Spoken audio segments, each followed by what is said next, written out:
Olá, alunos! O tema da aula de hoje é a família real portuguesa no Brasil. Aula feita em conjunto por mim, professor Anderson, e professora Valéria. A vinda da família real para o Brasil foi um evento muito marcante para a época, porque pela primeira vez uma família real europeia transferia todo o seu aparato de governo lá da metrópole para a colônia. Já havia um plano bastante antigo, que previa em caso de invasão, em caso de guerra, em caso de perigo, que a família real, juntamente com toda a corte, se transferisse para uma das colônias. No caso, a colônia mais desenvolvida de Portugal era o Brasil, sendo assim o principal destino aí, caso houvesse a necessidade dessa transferência, dessa mudança. Quando a mudança ocorreu, calcula-se que mais de 10 mil pessoas tenham vindo junto com a família real portuguesa, transferindo assim não só pessoas e mercadorias e produtos, mas também toda a administração da metrópole para a colônia.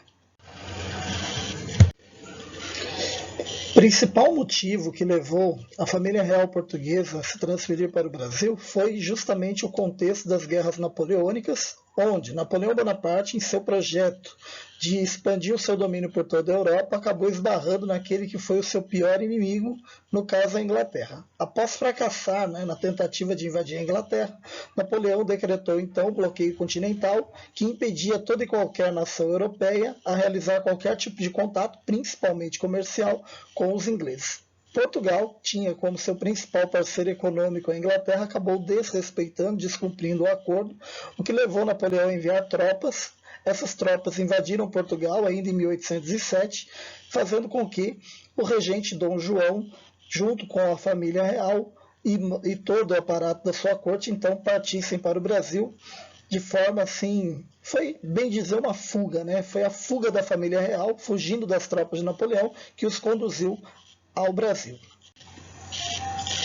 Os portugueses partiram no dia 28 de novembro de 1807 e tiveram aí a escolta, a proteção da Inglaterra. A Inglaterra enviou navios de guerra para que garantissem essa travessia. Travessia essa que durou cerca de 2 meses.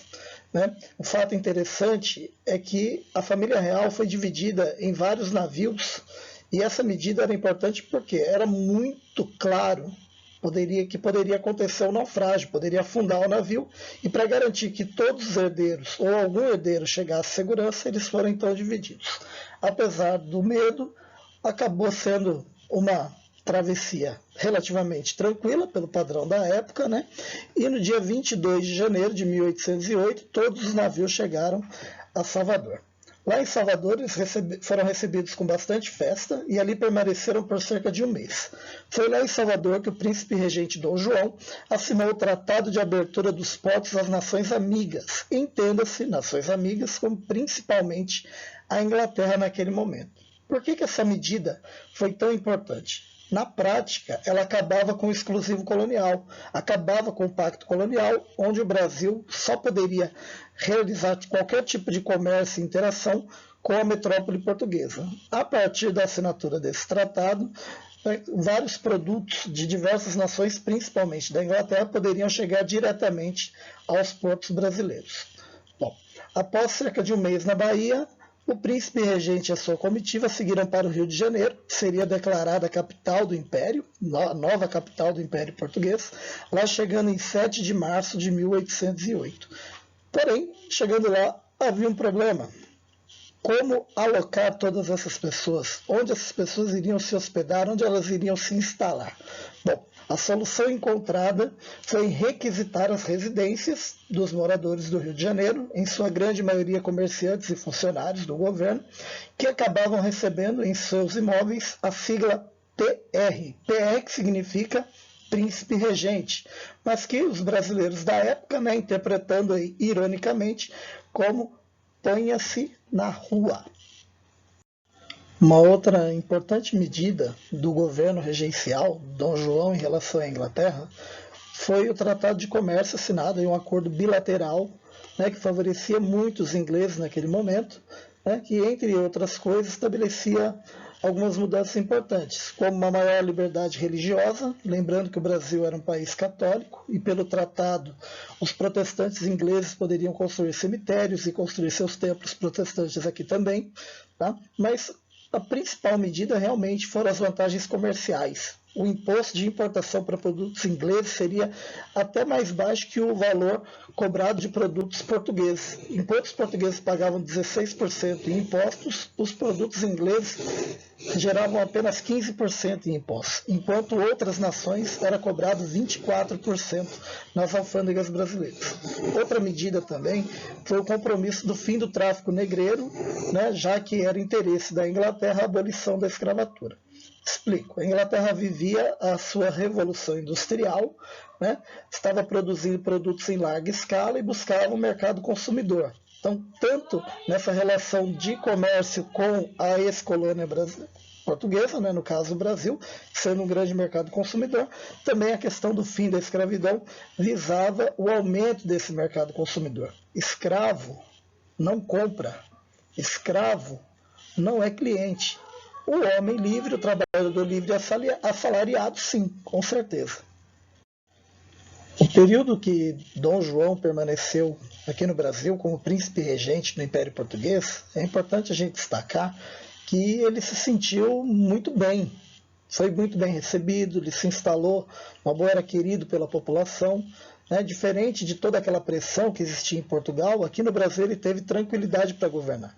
Então ele acabou realizando diversas coisas muito importantes, principalmente para o Rio de Janeiro, que era a capital, onde a cidade recebeu uma modernização, melhorias, recebeu ruas mais amplas, saneamento básico, parques, entre outras coisas, né? A cidade foi modernizada para realmente ser a capital que a nação precisava, né? Isso em 1808 já iniciaram essas reformas. Foi em 1808 também que Dom João criou a imprensa régia, aquela que produziu o primeiro jornal produzido no Brasil, impresso no Brasil, a Gazeta do Rio de Janeiro. Houve também a criação do Banco do Brasil, este mesmo Banco do Brasil que existe até hoje, mas que foi criado naquele momento com o intuito de mandar as divisas para Portugal, né, toda a riqueza produzida no Brasil para poder ser realocada para Portugal mais para frente, e o Real Horto, que é o atual Jardim Botânico do Rio de Janeiro. Em 1810, Dom João criou a Academia Militar e da Marinha e a Real Biblioteca, que é a atual Biblioteca Nacional, o maior acervo de livros e imagens que nós temos no Brasil até hoje.